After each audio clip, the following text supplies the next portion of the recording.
Hello, good afternoon. This is Marilu Nishihara of Arca International LLC.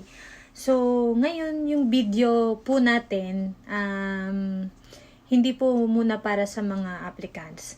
So, although para rin po din sa applicants, parang ganun na rin. So, kami pong Arca ay naghahanap po ng partner dito sa Japan na yung gustong magkaroon ng sarili nilang agency, no, dito sa Japan. So naghahanap po kami ng partner na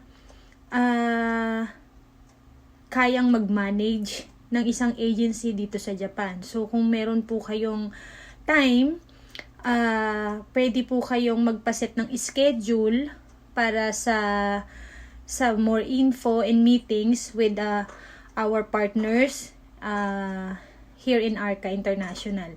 So PM nyo lang po ako, at para din po ito sa mga mga kababayan natin na nandito anywhere in Japan, na hindi na nila kailangan pumunta pa sa main office ng Arca International. Now is located at Chiba, and ako naman po ay nandito sa Totoriken, one of the branches of Arca. So, para po doon sa mga kagaya ko na mahilig po mag-business at gusto rin pong tumulong sa ating mga kapwa Pilipino na may capacity po na mag-manage ng isang manpower agency and maging partner po namin, kayo po ay inaanyayahan namin na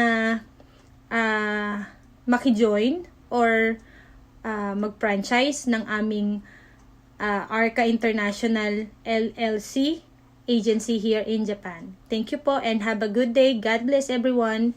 Thank you. Sana po paki-share and like po ninyo itong video na to para po makapagbigay po ng info sa ating mga kababayan dito sa Japan. Magandang araw po. Thank you.